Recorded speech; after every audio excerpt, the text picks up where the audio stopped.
There was an obese protester who was like, you can choose to be something else, to like law enforcement. And one of them was like, you can choose to eat a salad. And the left is losing their minds. They're like, how dare they talk back to Shamu? Yeah.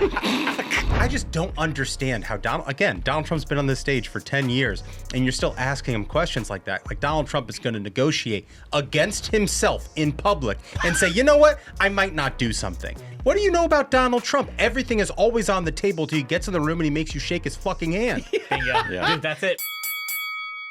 America is back.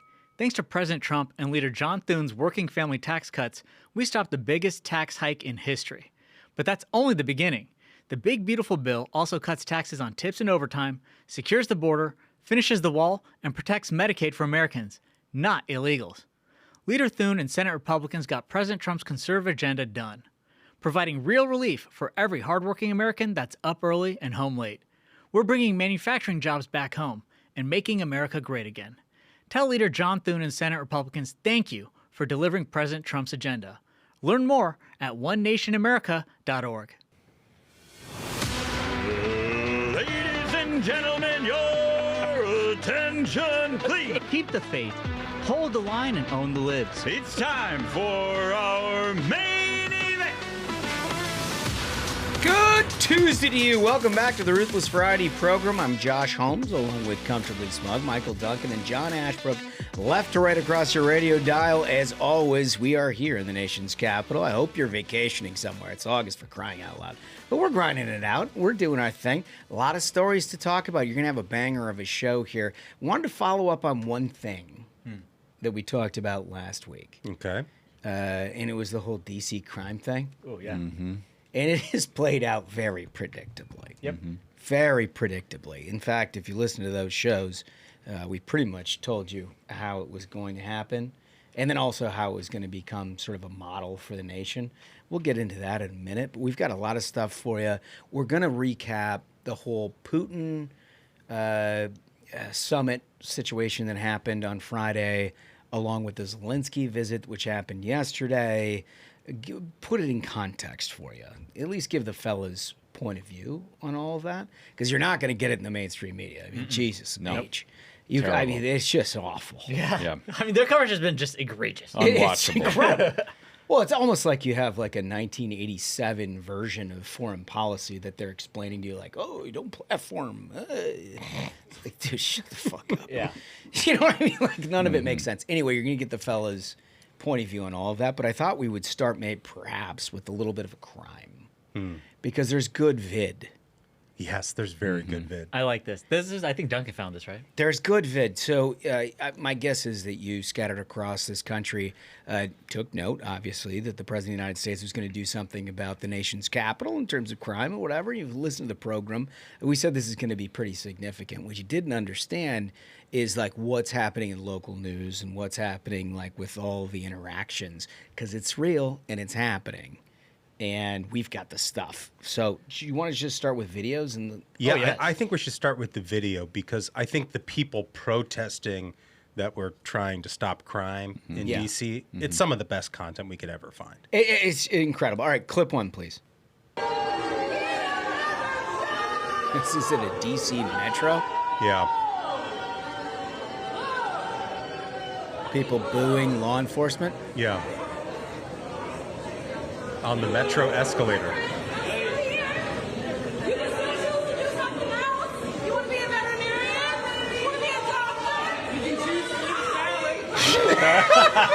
Eat a salad. For the folks who aren't on YouTube, there was an obese protester who was like, you can choose to be something else, to like law enforcement. And one of them was like, you can choose to eat a salad.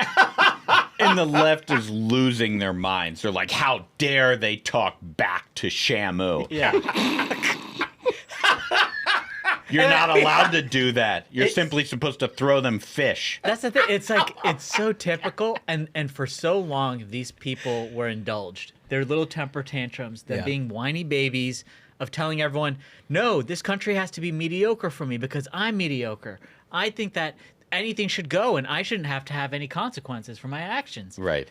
It's also pretty You incredible. put her in her spot right then and there. It's also pretty incredible to think that there's anybody who lives anywhere who's going to have a problem with reducing crime. Yeah. Unless you're a criminal. Yep.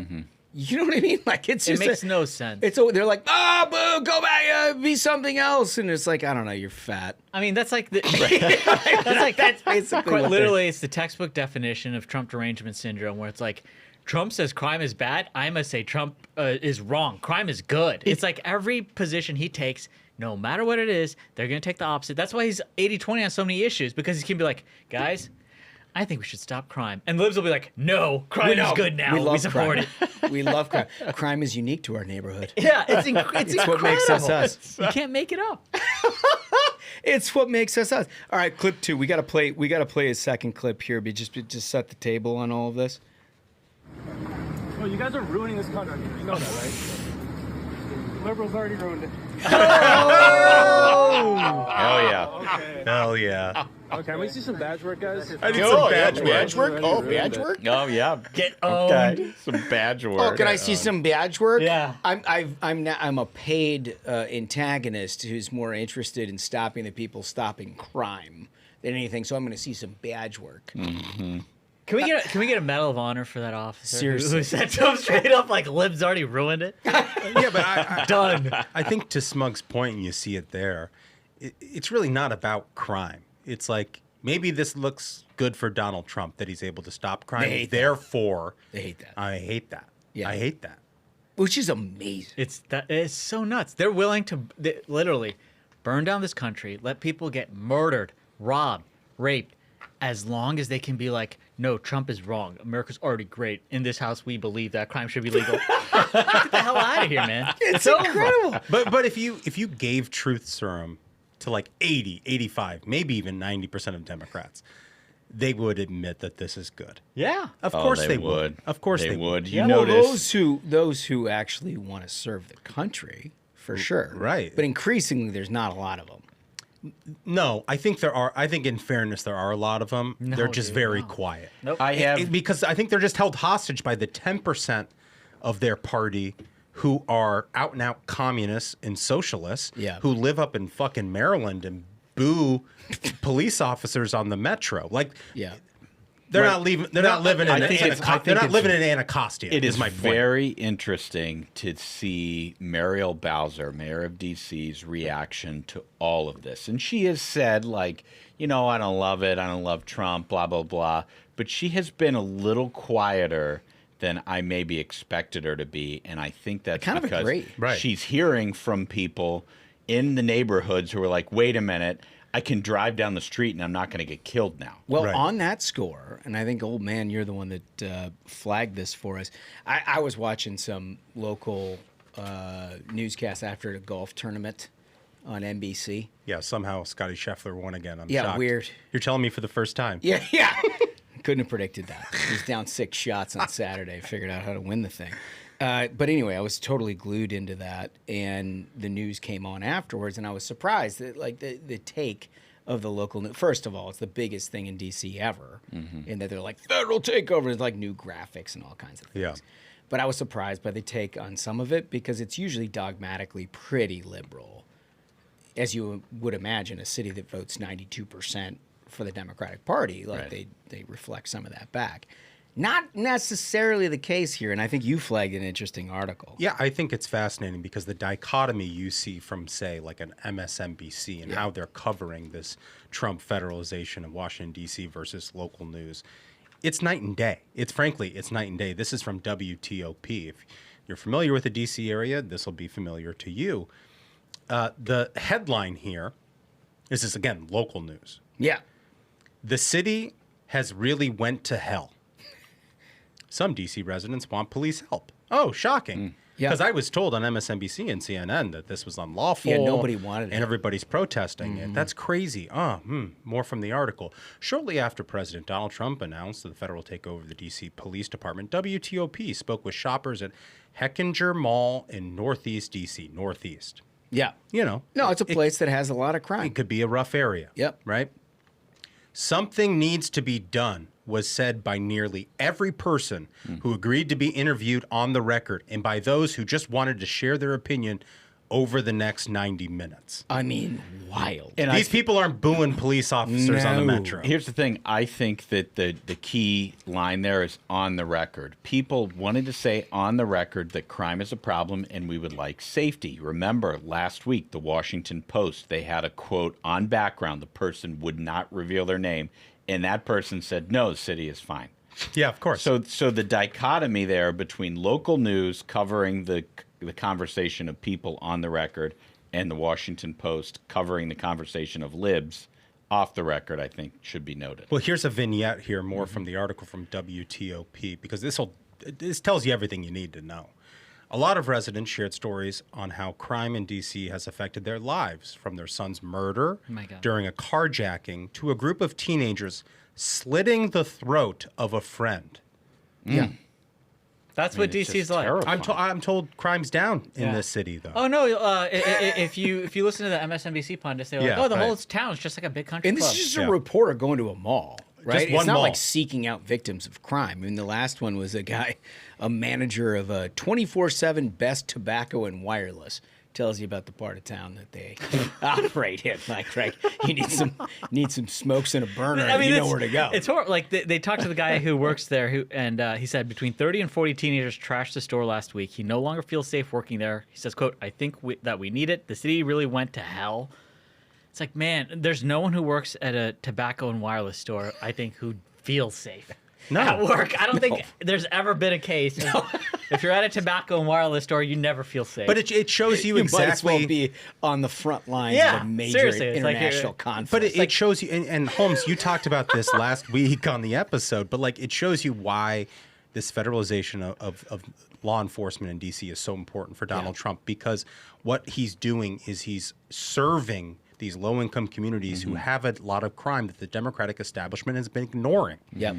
And it's not just D.C., it's all around the country. Yeah, so we talked about this a lot last week about how this was going to end up in one form or fashion as a demonstration project to states and localities across the country that have crime problems in their major metropolitan areas. To that score, the Washington Post writes up, what to know as GOP governors plan to send National Guard units to D.C., right? So they're starting to be a part of this DC story.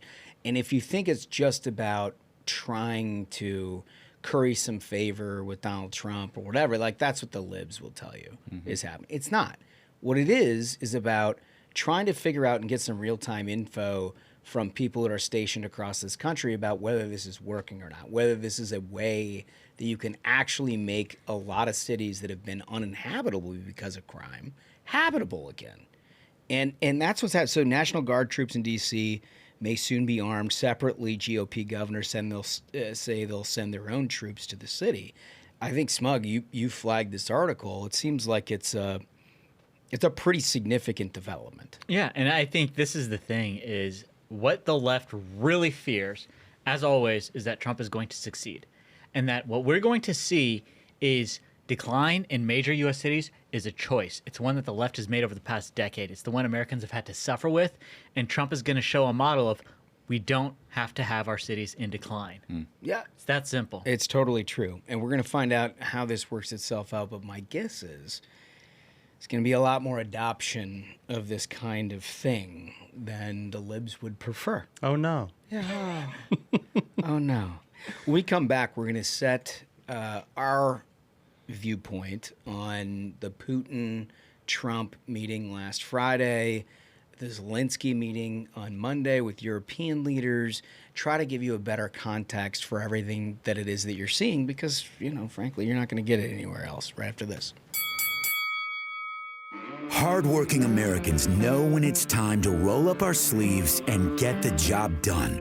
Now is the time to unleash our nation's energy, to create jobs, secure our future, and make life better, more affordable, and full of opportunity for all Americans.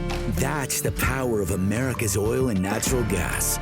Learn more at lightsonenergy.org. Paid for by the American Petroleum Institute.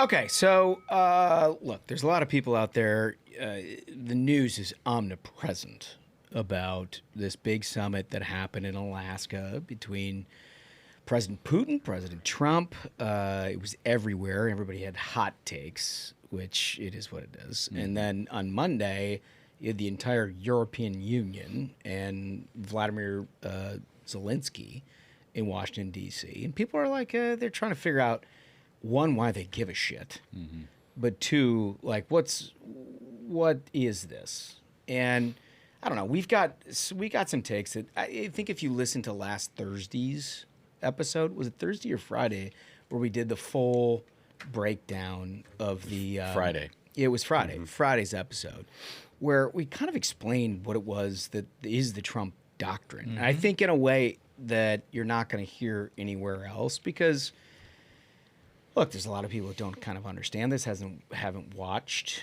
the way that foreign policy has been conducted in this country for an awful lot of years, and we have. Well, and I think it's important for you, dear listener and viewer. I don't know how this is possible. We are now like, 10 years into Trump being on the scene. Yeah. And people still get it wrong. Yeah. Oh, they totally. Time and time again, they get his doctrine of foreign policy wrong. And it's not just ideologically left. No. It's you get the libertarian side that doesn't get it right at all, but then also manifests that this is his vision, which you got for the better part of the campaign, that he was like somehow a libertarian leftist when it came to foreign policy, and that's of course not true. So we helped sort of reset that on Friday. But I think now in the wake of two major events, we can probably help box this in a little bit. And the best way to start on this, honestly, is the quarterly tradition of humiliating Margaret Brennan on CBS. I have no idea. I guess it must be a fetish. Dude, It's a humiliation It's 100% fetish. she has a humiliation fetish. It has to be something because Face the Nation pretends as though it's like this, very serious. We're going to ask the very difficult questions and whatever. And some administration, it's either Rubio or it's JD that show up on this thing. And quarterly, it's like, it's devastating. I mean, it's like, I don't know. Dude, it's 100% humiliation fetish. She has to walk around the halls of CBS all day long, and it's all just like lib dudes who are like, yes, girl boss, go get him, And she's like, I hate these dudes so much. And then like JD or Rubio show up and body bag her, and she's like, finally, I feel good. And then they get a bunch of clicks because people are like, oh my God, watch this humiliation. They're like, look, it worked. That's right. I mean, there was a time in this town and in this media when Sunday shows set the tone for the entire week. And we've always said that Sunday shows have fallen off, but maybe they haven't fallen off quite yet. Oh, it's just a different genre. Different genre. Yeah. Yeah, it's more like the old school Daily Show Colbert, where it was all just a bit Right. to get yourself completely humiliated. Right. They're setting the tone, but in a little bit of a different way. I think that's right. I want to start with the Marco clip, and then we're going to get to the flyover and all of that other stuff. If we can start with clip 3, please. There is concern from the Europeans that President Zelensky is going to be bullied into signing something away. That's why you have these European leaders coming as backup tomorrow. Can you No, it isn't. That's not why reassure they're them? coming as That's not true. No, but that's not that's not true. They're not coming here tomorrow to keep Zelensky from being bullied. This is such a stupid media narrative. They're coming here tomorrow because Trump is going to bully Zelensky into a bad deal. We've been working with these people for weeks on this stuff. They're coming here tomorrow because they chose to come here tomorrow. We invited them to come. We invited them to come. The president invited them to come. What a legend. I love that so much. Like, I have to say, like, Secretary Rubio has outperformed by like every possible metric. But the one I love the most is like he doesn't take any shit from any media. He is unapologetic about how successful they are, about what a great job they are doing. And like I think when he rolled up, he knew. He was like, I know Margaret Brennan's into the fucking humiliation. I'm going to roll up. I'm going to humiliate her if she gives me a chance. And he did it right there. And then also the idea that these European leaders have to come to D.C. so they can babysit Zelensky and make sure he doesn't get a bad deal from Donald Seriously. Trump. Like, if you think for a second if Europe could solve this problem itself, it would try and do that. It would. Instead, they have to come like children to D.C. and have Daddy Trump solve their problems for them. I mean, that's the reality. That's the truth. If like the idea that this somehow diminishes the United States, that everybody has to come to fucking Trump and he solves the world's problems? Oh, weird. Yeah. Oh, that's what a terrible thing. America as leader of the free world again. Oh my gosh, what a horror. Yeah. But it doesn't stop there. He's got another clip. Clip 4, please. But the president told those European leaders last week that he wanted a ceasefire. The president went on television, said he would walk out of the meeting if Vladimir Putin didn't agree with one. He said there would be severe consequences if he didn't agree to one. He said he'd walk out in 2 minutes. He spent 3 hours talking to Vladimir Putin, and he did not get one. Our goal here is not to stage some production for the world to say, oh, how dramatic, he walked out. Our goal here is to have a peace agreement, to end this war, okay? And obviously we felt, and I agreed, that there was enough progress, not a lot of progress, but enough progress made in those talks to allow us to move to the next phase. If not, we wouldn't be having Zelensky flying all the way over here. We wouldn't be having all the Europeans coming all the way over here. Now understand, and take with a grain of salt, I'm not saying we're on the verge of a peace deal, but I am saying that we saw movement, enough movement to justify a follow-up meeting with Zelensky and the Europeans, enough movement for us to dedicate even more time to this. You talk about the sanctions. Look, at the end of the day, if peace is not going to be possible here, and this is just going to continue on as a war, people will continue to die by the thousands. The president has that option to then come in and impose new sanctions. But if he did this now, the moment the president puts those additional sanctions, that's the end of the talks. You've basically locked in at least another year to year and a half of war and death and destruction. We may unfortunately wind up there, but we don't want to wind up there. We want to wind up with a peace deal that ends this war so Ukraine can go on with the rest of their lives and rebuild their country and be assured that this is never going to happen again. That's the goal here. We're going to do everything possible to make that happen if it's doable. It will require both sides to make concessions. It will require both sides to get things they're asking for. That's how these deals are made, whether we like it or not. You know, traditionally, point. I'll tell you, fellas, traditionally, slam dunk competitions have been won by J.R. Ryder, Vince Carter, the Sean Kemps of the world. But this week, it's won by a Cuban from Florida. Marco Rubio did a 360 tomahawk jam over her time after time in that interview, and I can't wait to watch him do it again. I didn't know he had that sort of vertical, but he pulls it off. I think the thing, I saw some other clips that went around from this whole interview that I thought were fascinating. And it's, we previewed this on Friday, the way that the media sort of sets this narrative of what Donald Trump is doing, right? Like you're platforming Vladimir Putin. Right? Like if there's any sort of concession to Russia as part of this peace negotiation, like you're an asset, you're a Russian asset.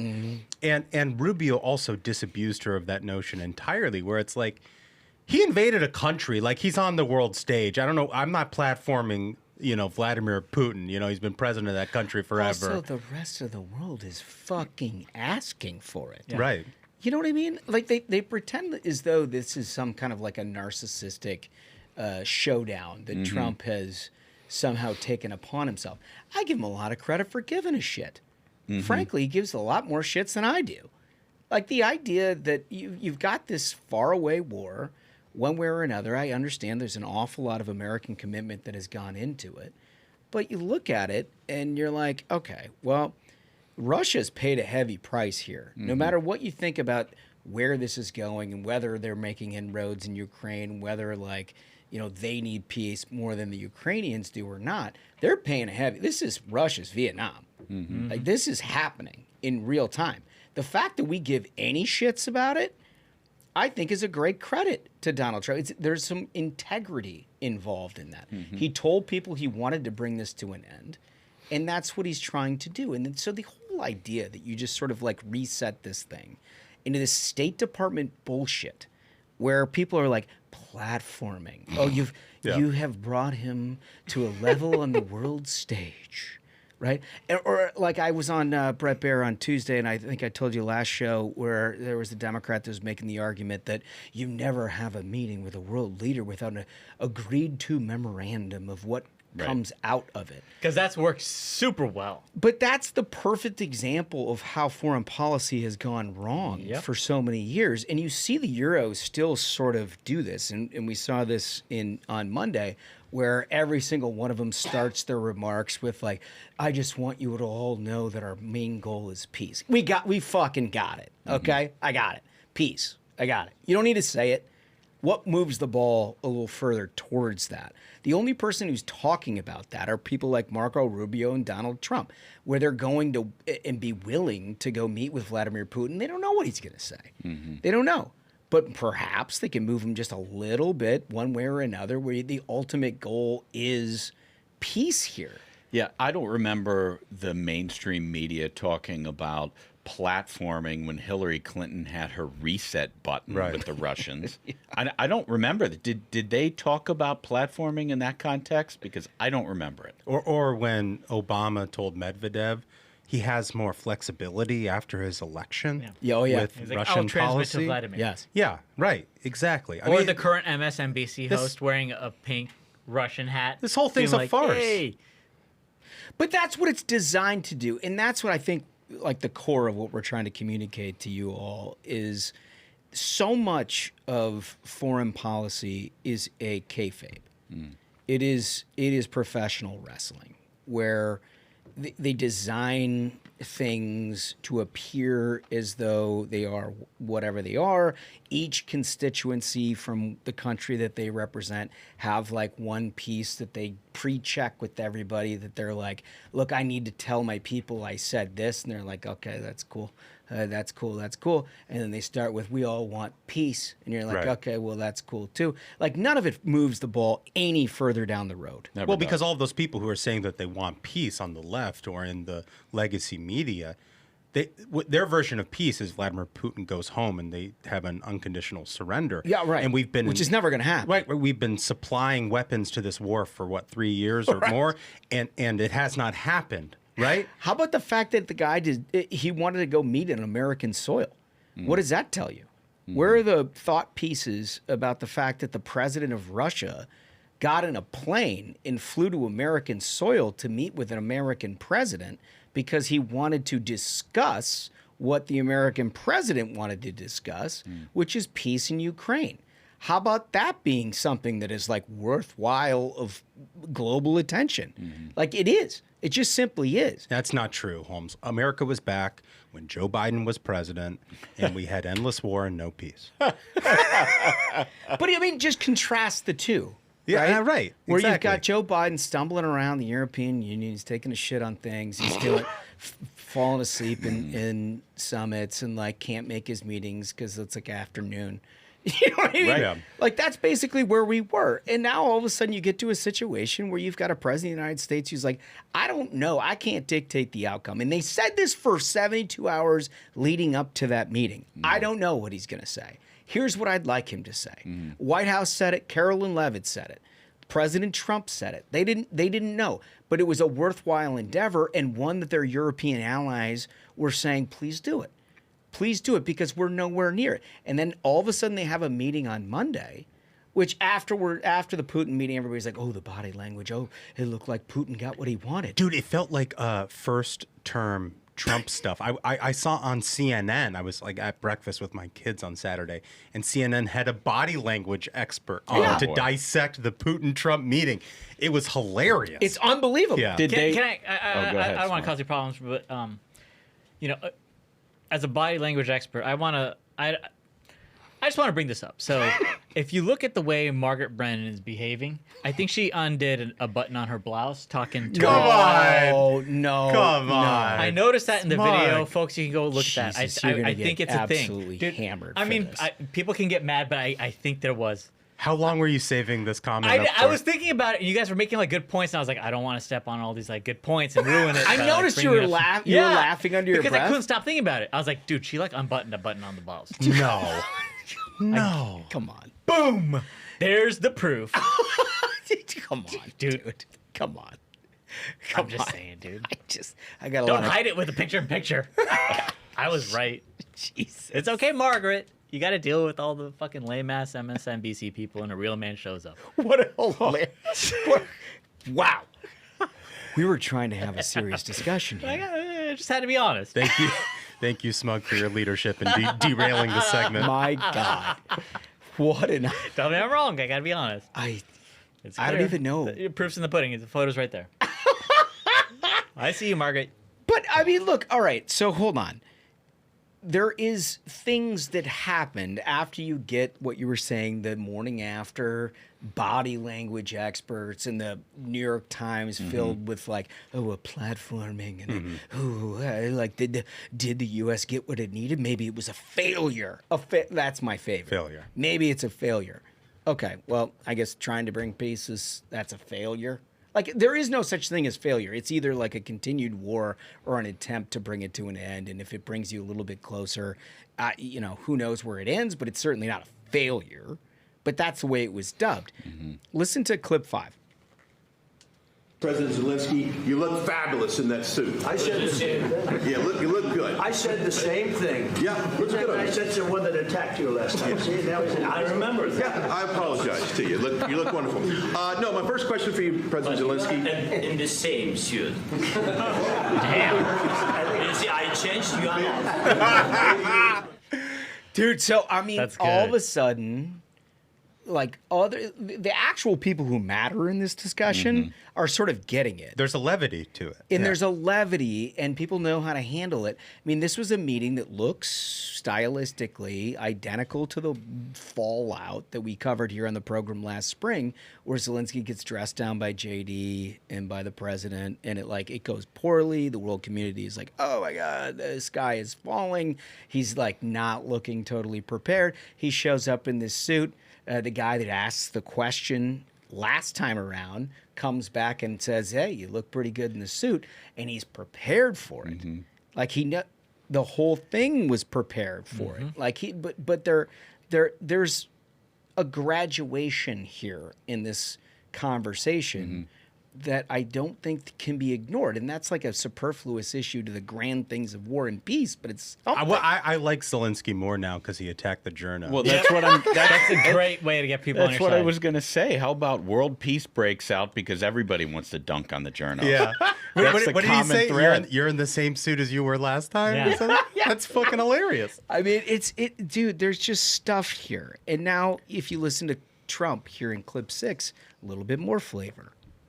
I just spoke to President Putin indirectly, and we're going to have a phone call right after these meetings today. And we may or may not have a trilat. If we don't have a trilat, then the fighting continues. And if we do, we have a good chance. I think if we have a trilat, there's a good chance of maybe ending it. But he's expecting my call when we're finished with this meeting. Thank you very much, everybody. So, I mean, look, it's a real, this is what real things are. It's not about an op-ed in the New York Times or some fuckwad's theory on Russian politics or whatever.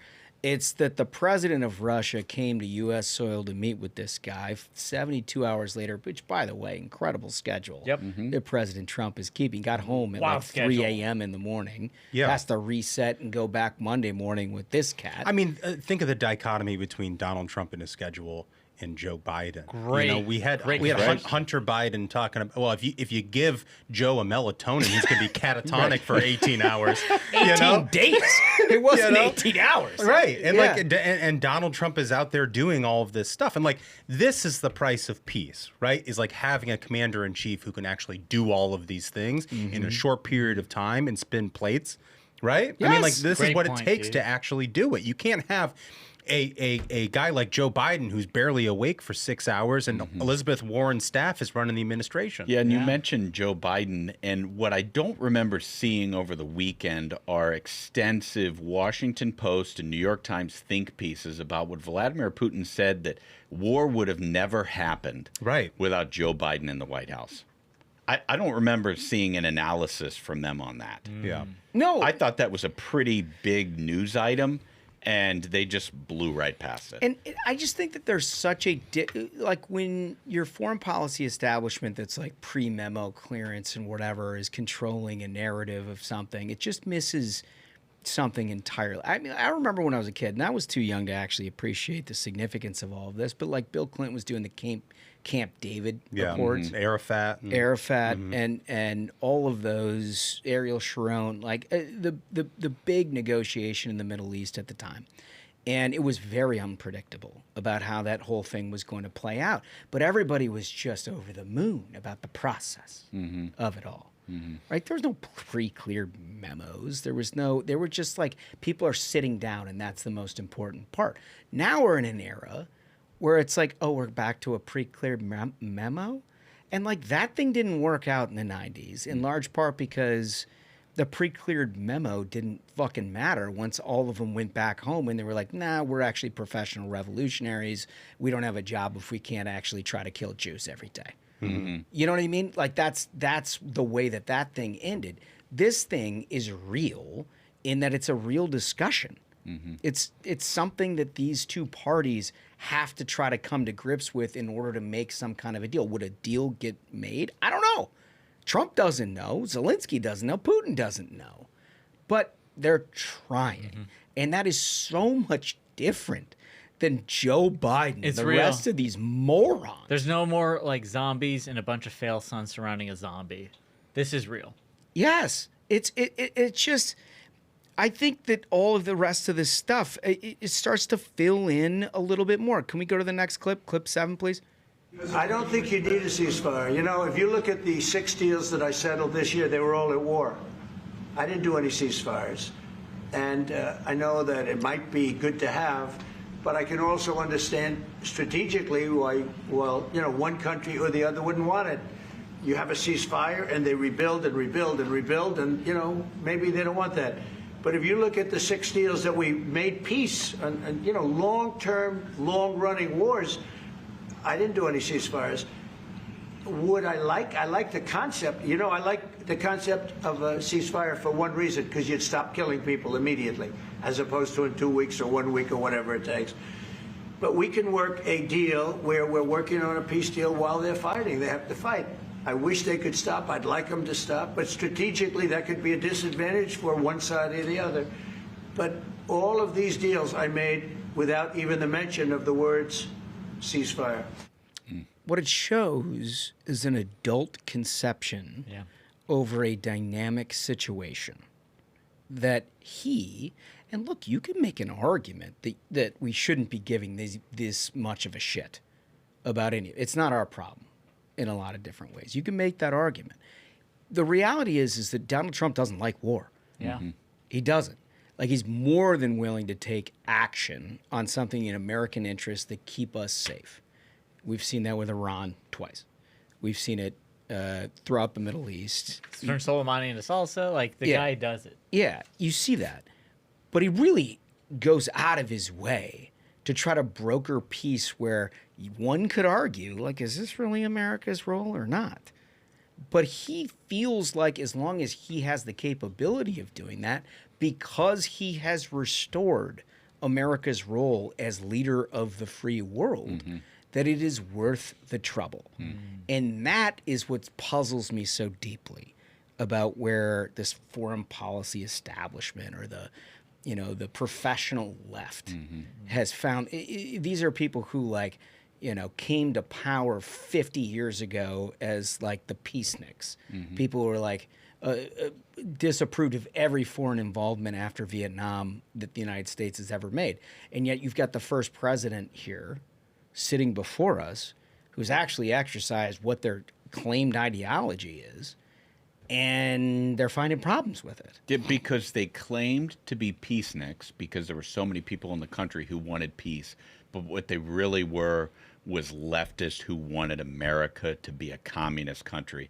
And those people have not gone away. They've only gotten burrowed into our own government. They're throwing sandwiches at cops, and they're going on TV to talk about how much they like Taylor Swift. This president is rooting that out of this government, and that's I mean, we could do a whole show on that, and that's not our topic for right now, but I'm telling you, it is insidious, and the left is trying to ruin our country, and thank God for Donald Trump. And also, I mean, the proof's in the pudding, man. Like he said, straight up, I've done 6 peace deals. He's doing like a peace deal a month. Yeah. He is a busy guy. Did everybody forget about the India-Pakistan situation? He hasn't, and it's good he brings it up because the Trump doctrine has a record of success. We're seeing a peace deal a month. The guy wants wars to stop. Yeah. It's clear, and he knows genuinely how to do cares it. about it. I mean, all right, so one last clip, because I think this goes to, what a lot of Americans are thinking about. Like, does this involve us directly? Clip 8. Your team has talked about security guarantees. Could that involve U.S. troops? Would you rule that out in the future? We'll let you know that maybe later today. We're meeting with 7 great leaders of great countries also, and we'll be talking about that. They'll all be involved, but there'll be a lot of help. When it comes to security, there's going to be a lot of help. It's going to be good. They are first line of defense because they're there. They're Europe, but we're going to help them out also. We'll be involved. Let me tell you why this matters. So he's in the middle of a negotiation with Russia. 99.9% of presidents understand that there is no politics in America for United States troops being involved. It's the reason why Biden didn't commit any American resources despite his everlasting love for this war.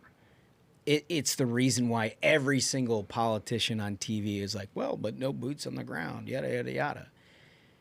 He's not saying what you need him to say there, only because this is a negotiation that he understands America, it has to broker. Yeah, and how are you going to walk into a negotiation deciding that some things are off the table? Yeah. That's not how Donald Trump operates. I mean, read The Art of the Deal. Yeah. Like, it's not that Donald Trump is saying we're going to put boots on the ground in Ukraine. He's saying, I'm about to walk into a room with a bunch of the leaders of Europe, and I want them to do something. Yep. Also, I got to call Vladimir Putin later. So I'm not going to go ahead and take an arrow out of my quiver to you in the media so you feel good. That's exactly right. I just don't understand how Donald Trump's been on this stage for 10 years, and you're still asking him questions like that. Like, Donald Trump is going to negotiate against himself in public and say, you know what? I might not do something. What do you know about Donald Trump? Everything is always on the table till he gets in the room and he makes you shake his fucking hand. Bingo. Yeah. Dude, that's it. Well perfectly. said. It's really, really well Clip said. that. Yeah. No, look, that's exactly what it is.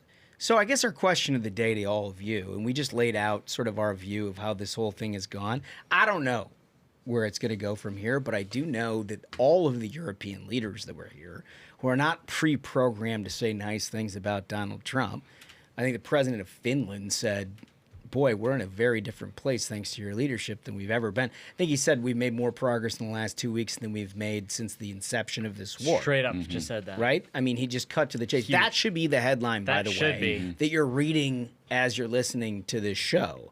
That's the headline, because that summarized the whole uptake of what happened yesterday. I doubt that you're reading it because platforming. Yeah, right. It's so true, dude. You know what I mean? He's 100% right. But we're in a very, very different situation. So our question of the day to all of you is, what is the right role? Are we at it? Is what you saw over the last 72 hours the right role for the U.S. in terms of this Ukraine-Russia deal? Should there be more? Should there be less? I understand all points of view, but kick it off, man. Throw it in the comments. When you like and subscribe to the Ruthless Friday program, we read all of them, and we learn a little something from you. And we'll get back to you on Thursday with what it is that you had to say. When we come back, we have your comments from last episode, which not as high-minded. Not quite as high-minded as a elite foreign policy discussion. But lovable nonetheless. It's candy and vegetables. As you recall, can we tease it? It was all about the it was all about the DOJ employee who threw the sandwich. Yeah. And so here's the clip. There's yeah. the DOJ employee. He's got the pink There shirt. it is. Now he throws it at the cop and off he goes. God. Right? So our question of the day was, if his last meal was a sandwich, what do you think the next meal in prison is going to be? Your responses right after this. Our nation is standing up for American workers, restoring the pride of making products here at home. That's what we do every day. We're America's beverage companies, making American products with American workers in America's hometowns, delivering brands that have been enjoyed for generations, creating good-paying jobs, the kind that require only a strong work ethic. Because we believe in the promise of America and the people who make it great. All right, so you saw the video of this clown who formerly worked at DOJ, who was in a pink shirt and way too tight khaki shorts and decided to throw a sandwich. Kind of a short inseam on those shorts. I thought so, too. That's what they do. Not good. Well, anyway, he threw a sandwich at a cop, and that didn't end well for him. And we asked you, simply as the listener, if his last meal before being detained was a Subway sandwich. What do you imagine his next meal is? Boy, oh boy. It produced exactly what we wanted it to. Thank you for the listeners. When you like and subscribe, we read all of your stuff, and we start with The Voice. Okay, first comment comes from Daniel Friedrich, and Daniel writes, okay, please do your best Morgan Freeman impression. All right, do it. Yes. Do it, Ashbrook. Daniel, I got to tell you, I'm not very good at Morgan Freeman. I've read a lot of comments before. I never read anything like this. He's already nailed it. Do it. I must admit, I didn't think much of Sean Charles Dunn first time I laid eyes on him. But he might have been important on the outside, but here he was just a little turd in prison grays. Looked like a stiff breeze could blow him over. That was my first impression of the man.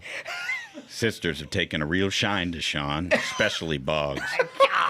Later in the laundry room, they will generously serve him a full bag of Little Smokies, condiments included. Oh my God. Stay ruthless. This is why we have the greatest audience. This is just Also, ever. Admirable work. That's great. Admirable work. It's my best effort. You can't replicate the great Morgan Freeman. I thought you just can't. I really thought I was watching a montage from Shawshank. Dude, that was better than Morgan Freeman. His feathers are just too bright. Sometimes I just miss my friend. Andy Dufresne crawled through a river of shit and came out clean on the other side. Andy Dufresne headed for the Pacific. This is so good. This is why you listen to Ruthless. You don't know what you're going to get. Morgan Freeman's guy's a legend. Totally. All right, comment to Dunks or Runks. This is from Liberty or Death. Quite the quip here. Oh, my God. His next meal is being upgraded from the 6-inch sub to the foot-long. Oh, my God. Just absolutely aggressive. I heard that there's been some debate on whether the foot-long in Subway is actually a true foot-long. This is where you're going with this? Oh, my God. But, do you have? I don't think his is going to be short. Jesus. If it is, it'll be welcomed news. Comment 3, Smugs. This is from Baus Grows, and they write, Pink Polo will have his choice of ethnic cuisine. Beer and brats, frank and beans, kielbasa and crot, pigs in a blanket. And he will likely become an unwitting participant in his own version of the Nathan's competition. Oh, my God. Without the benefit of a poophole loophole. Greatest audience ever. We do have the best audience. Oh, behold. What greater fortune have we? Real different vibe than our previous segment. Oh, yay. Well, we give you the candy and the vegetables here in the Ruthless Friday program. Right. That was some candy. Are you guys ready for more? Yes. Always. All right, so lightning round here. Clip 10, if you don't mind. You see, Taylor Swift and I go way back. I went to my first concert of hers 15 years ago. She's made clear that she sees Donald Trump for what he is. And last year, she urged Americans not to make the serious mistake of electing him. While our elderly makeup-covered president is posting about whether Taylor Swift is still hot and declaring that he can't stand her, what's she doing? Living her best life. I bet you got pushed around. Somebody made you cold. Oh, he's doing lyrics. But the cycle ends right now, because you can't lead me down that road. You'll be glad I didn't sing that. That's right. Because down that road is unhappiness. The cringiest thing I've ever seen. Nobody should have that power over us. That's just really sad, man. That's I actually really can't sad, dude. believe this was somebody who at one point in time, to be honest with you, was considered a serious person. Mm-hmm. So that individual you just heard reciting Taylor Swift lyrics and stuff. First off, I had to check that wasn't AI. That he actually posted. This was for real. And that was the Wyatt Earp for America. That was the head of law enforcement for America. And the bro's like, my first Swifty concert was 15 years ago, and now I'm gonna read you lyrics. It's like, As if Taylor dude. Swift is like his friend. He posted that on the official Jim Comey Substack. It's like a full, I guess it's a full, somebody that he's hired. What a weird dude. Has tried to like SEO him into believing that like if you mention Taylor Swift, you get some kind of an audience retention. Ashbrook and I did America's Newsroom on Monday morning, and they played this clip. And my comment to Dana was that it has what the kids would call main character energy, where it's like you try to insert yourself as the main character into everything that's happening in the quote-unquote narrative. Been him constantly. And that's just been him since 2016. You know? And I have no proof of this, but I would be interested in your guys' take. I think he was actually reading a script throughout that entire thing. No, I think you're being charitable. I think he's a weirdo. I think he's a really strange dude. Oh, you don't I think think he's got a lot of problems. I bet he's got a really like. You don't think he I was bet he wanted to reading be that? FBI director because he doesn't want people to go through his hard drive. If you're an adult man and you're at a Taylor Swift concert and you're not there taking your daughter and her friends, you know, we probably got to put you in jail. Like, your hard drive should be searched. Charges. That's so weird, man. That's so weird. But to Holmes's whole point, like, why, dude? Dude. Like, you were director of the FBI. I'm sure you got a pretty fat pension. You had that book, you know, that MSNBC pumped for you. I mean, people at one point thought he was a serious. Now he's been disabusing of us of that notion for the last 8 years, I guess. But at least there's a coalition of left-wing lunatics that still think he's a serious person. But what does it tell you about left-wing politics that a guy like that still has to do that? You know what? Like, I know there's like a lot of rumors about like J. Edgar Hoover, but I bet J. Edgar Hoover makes Comey like J. Edgar Hoover looks like Conan compared to what Comey's probably like, dude. I bet there's so much weird stuff there. I guarantee it, dude. Parody, we're laughing. Like, that's so weird. It's so weird because like if you're doing that publicly, like in front of camera and widely distributing it, be like, yeah, you know, I'm a Swifty, guys. If you have like no friend group of males to be like, bro, you got to stop. God knows what you're doing. No, I kind of agree. I mean, I would rather He's not wrong. I would rather smear on lipstick and wear a dress in front of camera than I would do something like that. Yeah, that's That really is messed up, bro. outrageous. That's really messed up. Not great. Not a great look. Anyway, thought you guys would enjoy that. Along the same vein, MSNBC, boys, it hasn't been going well. And there's a lot of discussion. I mean, if you look at the ratings there, it's like there are far more people listening to this right now than listen to all of MSNBC. It's incredible, isn't it? It's really gone down. And they have like 1,000 people who work there. And it's been a part of NBC. And NBC and Comcast and everybody else is like, how about we just sort of like not do that anymore? So what they did is separate out MSNBC from NBC News. One is an institution. You know, it's all the same. I mean, like, just for a second, think about that. NBC News was like, you guys are too embarrassing. We have to separate. Like, when NBC News is like, you guys are way too trash. It's so bad. Y'all are embarrassing. Wow. So now they've formed Graphic One. MS Now. Okay. Which, believe it or not, is not a trade association representing multiple sclerosis. It is actually what they say is a news organization. As a cable news channel, MSNBC splits with NBC News, and this is according to CNN. Dutifully reporting because they're like, Jesus, thank God. They're hoping for an opportunity. Thank God. It dropped NBC from its name, and later this year, the channel will become MS Now, which stands for My Source for News, Opinion, and the World. That workshop went badly. Yeah. That was... But it is such a lib move. They're like, this is your source for opinions. Because, like, thank you. Like, libs are like, give me my source for opinions. Like, I need the software update. I mean, you can They don't rebrand diarrhea all you want. It still looks and smells like diarrhea. And I think that's the problem is the content situation. No one has discussed a change in their editorial content one way or another. In fact, they've been gobbling up, apparently, a whole bunch of journos that, I mean, you can see them right now. They're on Prime. I know you've never seen them. But they're on primetime right now. These are people that they've just hired over the last year and a half, 2 years. It's the same. It's just It's the same thing. So this news made me like super happy. Is the reporting that like because MS Now, formerly MSNBC, has separated from NBC, which means they have no access to the NBC newsroom anymore. They have to fully hire like a newsroom of like, you know, wire reporters and all of that from scratch. And so they're going to hire like all these people. And in 6 months, when this is all fucked, they're all getting fired.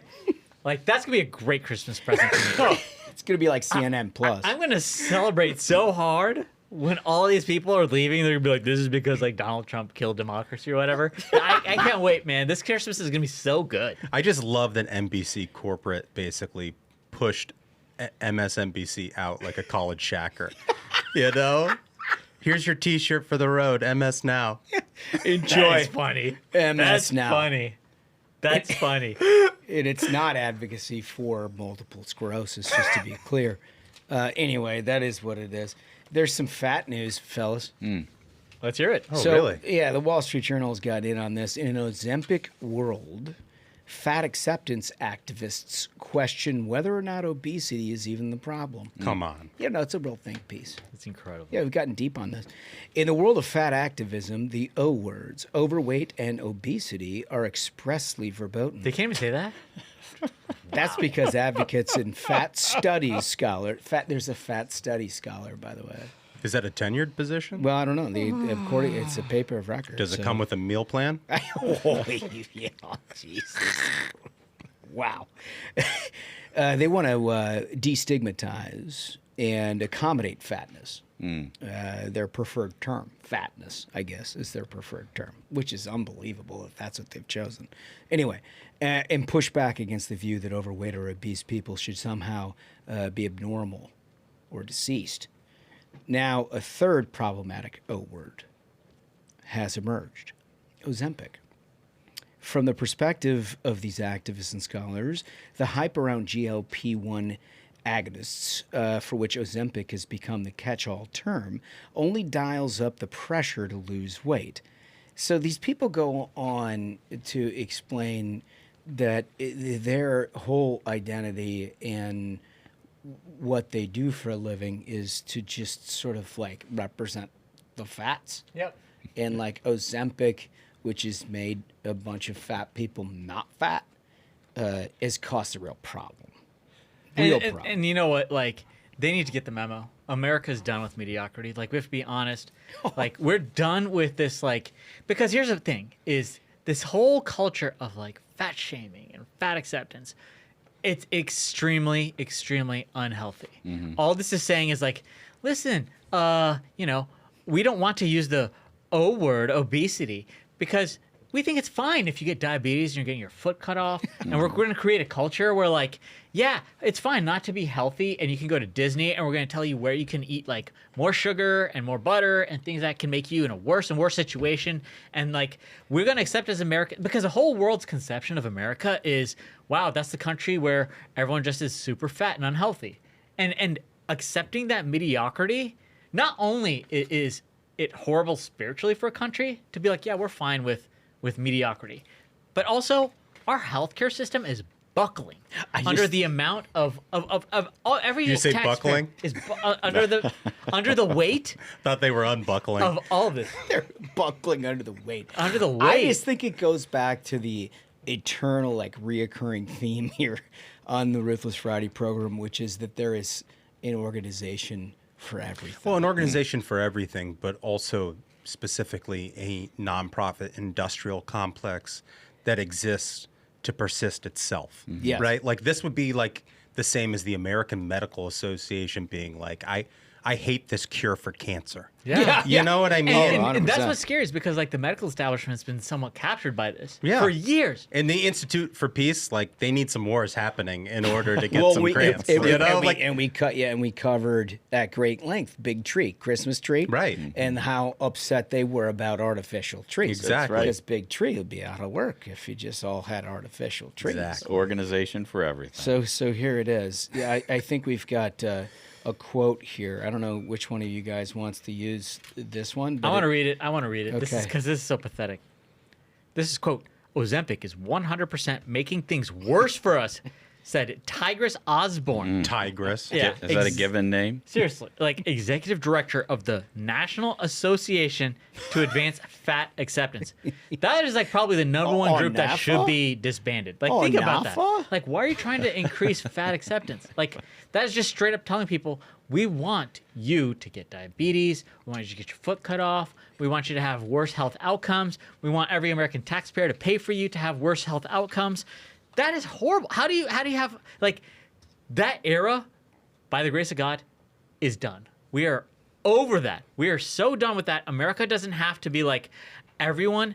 We are going to make mediocrity acceptance. And because you yourself are unwilling to be held accountable to any sort of standards, we're going to make ourselves bow to yourself. I don't know, Smug. I really don't know. Unless every one of your major organs is wrapped in visceral fat, you are not living your best life. Yeah, I mean, unless you have a bacon-wrapped midsection, it's not going to work. Well, I mean, the point of all of this is that they simply can't go on with no fats. Yeah. So this is a problem. I mean, it's crazy because, like, we're seeing these wonderful things happening with RFK. I mean, getting like artificial food coloring out of like kids' food and stuff. Like, this country's headed in a terrific direction. We're all my friend groups, like, are headed towards, you know what, I'm thinking healthier. Yeah. I went to a restaurant with some friends the other week where it was named like the most healthy restaurant in town because nothing was cooked in like seed oils. Everything it tasted phenomenal. Can I be honest? Wow. Healthy food. Who would have known? Can I be honest? Hold them accountable. That annoys the fuck out of me. Look at this.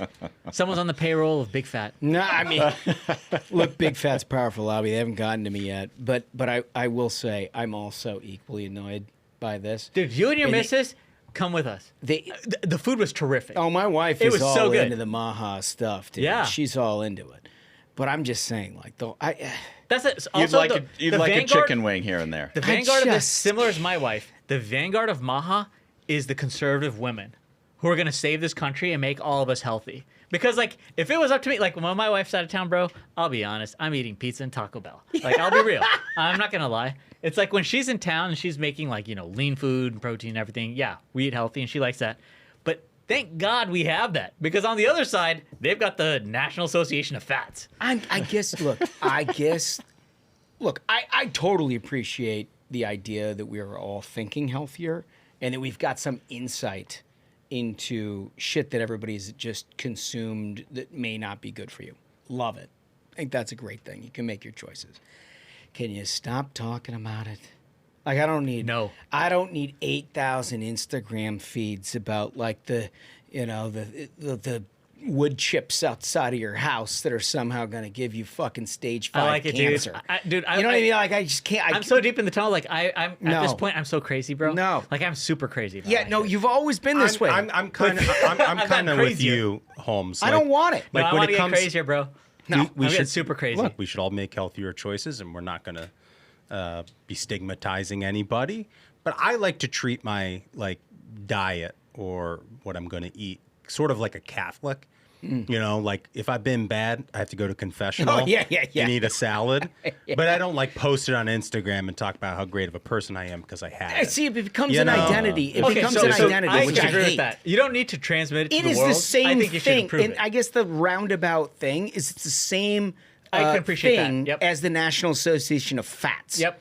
Like that, oh, God, well, today I've done, actually, and by the way, take your AirPods out because they're going to give you all kinds of, like, shut the fuck up. Like, you can tell me about your stuff. But I'll say one thing is I like some of the, like, really crazy shit out there because I like doing crazy shit. Just for the sake of being crazy. Like, someone posted this thing, they're like, RFK on some plane, like, injected, like, methylene blue into his water. And I don't know what methylene blue does, Dude, why? but I order that shit. No, don't do that. No, I'm do cutting all the out the seed shit, oils. Good. My wife's worried, but I like doing the crazy shit.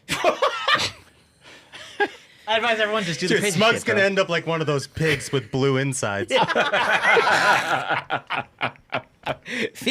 The Secretary of Health and Human Services here on the Ruthless Friday program, comfortably smug.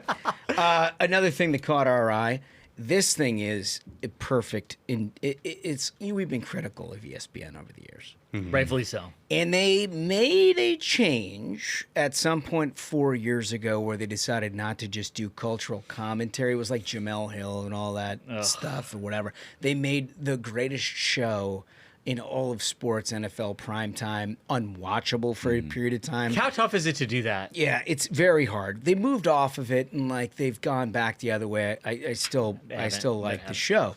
But there's still elements of what we're talking about that persist throughout there that I find completely hilarious. Can we watch clip 11? All right, so the jersey. Let's get into it because obviously this ties to one Shedeur Sanders who balled out in his first preseason game. This is Barry Sanders. I'm sorry about that. Barry Sanders. But that's Oh my God! The guy is wearing a blue and silver number 20 with Sanders on it, and she's like, "Well, so obviously this is a Shedeur Sanders jersey." Right. This is a sports show. Anybody who's watching this is a sports fan. First of all, if you're watching this, you're really a sports fanatic because this show looks fucking terrible. Right. But if you're watching it, you're like, oh no, I know exactly what this is. And she's like, it's obviously classic a Shedeur Sanders. Shedeur, because that happened 6 minutes ago, and that's all my frame of reference. In the jersey of a team he doesn't play for. Me, sports expert on television. I hate ESPN so much, but like, the one benefit of this is, let's put the nail in the coffin of DEI. There is no reason you need this woman who doesn't know a Barry Sanders jersey to be put on a sports show, an NFL show, to talk about football. What inside are you offering me? You don't know who Barry Sanders is. I don't think you should be off NFL. I think you should be in jail. Get the hell out of here. How the hell are you an adult in this country trying to talk about the NFL and you don't know who Barry Sanders is? If you confuse Barry Sanders and Shedeur Sanders, you should go to jail. National Guard, lock her up. That's the most pathetic thing I've ever seen in my life, man. Dude, if you said that around your friend group, you'd never come back, dude. You're kicked out of the fantasy team. Well, and you're also, gone. in the spirit of DEI, the erasure of Barry Sanders, arguably the greatest running back in the history of the NFL. Yes. I mean, you look at just the shiftiness and everything, but the fact that he had to play for a terrible franchise for all of those years and just get beaten up, carrying the ball 40, 45 times a game in an offensive line that was put together with Band-Aids. You know, like, this guy was a magician. And the idea that you could be on television to talk about football and not know who Barry Sanders is, I mean, this is a travesty. That's the thing, is it's so tragic because like he never got a Super Bowl ring. It was like he was an NFL player on a Pee Wee League team. Bro just straight up gave up. Like, he still had like 4 or 5 years in him, and he's like, nah, I'm good. Dude, he deserves so much better. And she doesn't even know who he is. It's just upsetting. You put a quarter in your back It wind the back made me so mad toy. when I saw that. It made me so mad. I was like, oh, this is everything wrong. But jail her. But honestly, it's sports, so it's more obvious, and there's more people that can relate. This is what you've seen. This is why it's MS now. Yeah, that is 100% right. Because You're right. time didn't exist before 2017 to these people. Yep. It's like there's no historical There was a time and place where if in order to give commentary like the ones that we're giving here right now, you needed not only live it, you needed to have historical reverence for it. You needed to appreciate the historical backdrop of which you are commentating on to provide some insight into what you're currently seeing. It's politics, it's news, it's sports. And this is a perfect example. Like, how do you not know? And I think ESPN recognizes what a mess that they are in because of garbage like this, where like news just broke that like Rich Eisen is now on the like new ESPN streaming platform or whatever. They bought the NFL Network. Yeah. So like we put up better numbers than Rich Eisen's YouTube.